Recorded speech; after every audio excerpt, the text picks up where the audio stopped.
नमस्कार, PSC information YouTube च्यानलमा यहाँहरूलाई हार्दिक स्वागत छ। आज हामी चाहिँ शाखा अधिकृत द्वितीय पत्रको प्रथम खण्ड शासनको अवधारणा लिएर यहाँहरूमा आज उपस्थित भएका छौँ।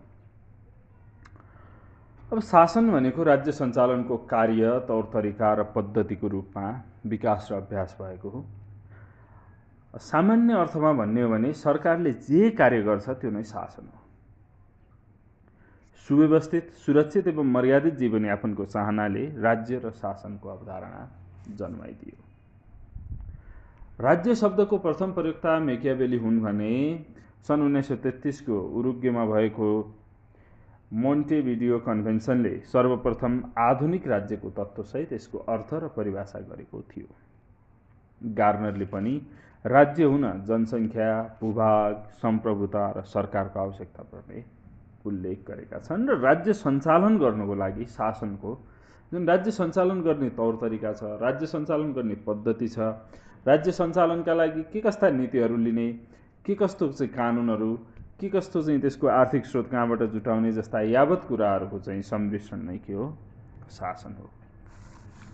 नेपालको वर्तमान शासकीय स्वरूप संविधानको भाग 7 को धारा 74 बमोजिम बहुलवादमा आधारित, बहुदलीय, प्रतिस्पर्धात्मक, सङ्घीय, लोकतान्त्रिक, गणतन्त्रात्मक, संसदीय हुने व्यवस्था छ। नेपालको शासन प्रणालीमा सुशासन, विद्युतीय शासन, बहुस्तरीय शासन, समावेशी शासन, विश्व शासन, नयाँ सार्वजनिक शासकीय प्रबन्ध जस्ता आधुनिक तथा उत्तराधुनिक शासकीय मान्यताहरू समेत अभ्यास र अवलम्बनमा रहेका छन्।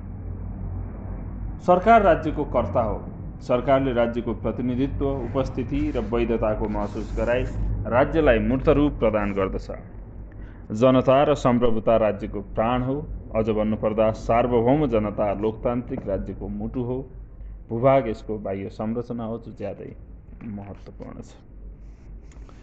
अब सरकार र शासन बीचका भिन्नताहरूलाई चाहिँ यहाँ देखाउन खोजिएको छ। सरकार राज्यको अनिवार्य तत्त्व हो। शासन राज्य सञ्चालनको कार्य हो। सरकार शासनको प्रमुख कर्ता हो। सरकारको कर्ता शासन हो।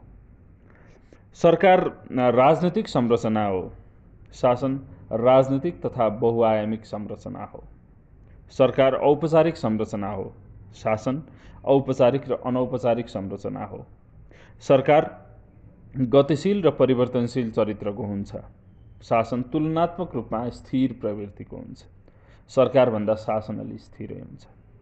सरकार राज्यको प्रतिनिधित्व हो भने शासन सरकारको क्रियाकलाप हो।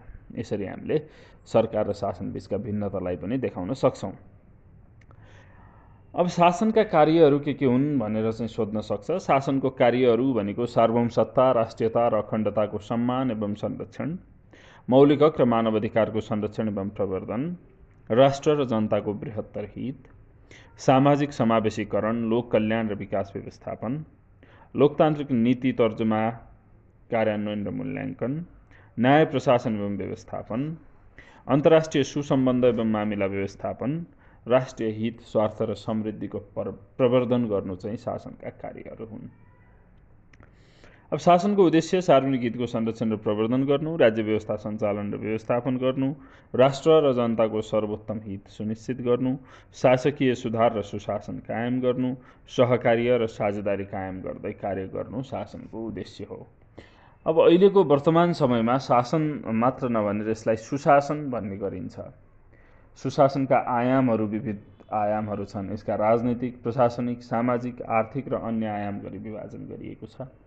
राजनैतिक आयाममा राजनैतिक दूरदर्शिता, कुशल राजनैतिक नेतृत्व, सरकारको प्रभावकारिता, त्यस्तै प्रशासनिक आयाममा प्रशासनिक तटस्थता र निष्पक्षता, चुस्त र जनमुखी प्रशासन, प्रशासनिक संयन्त्र र निर्णयमा जनताको पहुँच, नतिजामुखी प्रशासन, त्यस्तै सामाजिक आयाममा सामाजिक विभेद र बहिष्करणको अन्त्य, सामाजिक न्याय र समानता, त्यस्तै आर्थिक आयाममा तीव्र, फराकिलो र समावेशी आर्थिक वृद्धि र दिगो आर्थिक विकास, प्रतिस्पर्धी र प्रबल अर्थतन्त्र, आर्थिक आत्मनिर्भरता, त्यस्तै अन्य आयाममा विधिको शासन, दण्डहीनता र अराजकताको अन्त्य, विकासमा दिगोपना, नैतिकता, सदाचारिता, इमान्दारिता, राष्ट्रिय आवश्यकता र प्राथमिकतामुखी विकास लगायतले चाहिँ सुशासनलाई पूर्णता दिइरहेका हुन्छन्। अब नेपालको चाहिँ शासन लोकतान्त्रिक शासन भएकोले यसको चाहिँ नेपालको शासन प्रणालीका विशेषता भने पनि भयो, अर्थात् लोकतान्त्रिक शासन प्रणालीका विशेषता भने पनि हुन्छ। जनतामा निहित सार्वभौम सत्ता र राजकीय सत्ता लोकतान्त्रिक शासन प्रणालीका विशेषता भए व्यक्तिगत स्वतन्त्रताको संरक्षण, जनसहभागितामूलक शासकीय चरित्र, बहुमतको शासन तथा अल्पमतको कदर, आवधिक निर्वाचन, शक्ति पृथकीकरण तथा सन्तुलन, मानवाधिकारको सम्मान र संरक्षण, जनउत्तरदायी सरकार, कानुनको शासन, भ्रष्टाचार मुक्त तथा चुस्त प्रशासन, पूर्ण प्रेस स्वतन्त्रता जस्ता कुराहरू लोकतान्त्रिक शासनमा हुन्छन्। अब नेपालको वर्तमान शासनका केही समस्याहरू रहेका छन्, जस्तो पूर्ण लोकतान्त्रिक अभ्यासमा उत्रिन नसकिनु, सुशासनको अभ्यास प्रभावकारी नहुनु, अर्थपूर्ण साझेदारी कायम गर्न नसकिनु, साम्राज्यवाद र विस्तारवादको नीतिबाट प्रभावित हुनु, आतंकवाद र सङ्गठित अपराध न्यून गर्न नसकिनु, UN ठूला र शक्तिशाली राष्ट्रको प्रभाव र कब्जामा पर्नु, क्षेत्रीय संस्थाहरूको सक्रियता र सहकार्य कमजोर हुनु जस्तो सार्क, अतिकम विकसित र भूपरिवेष्टित मुलुकका मुद्दाहरू ओझेल पर्नु, भ्रष्टाचारका कारण सुशासन र विकास प्रभावित हुनु, विश्वव्यापीकरण र उदारीकरणले कमजोर र समृद्ध मुलुकबीच असमानता झनै बढाइदिनु।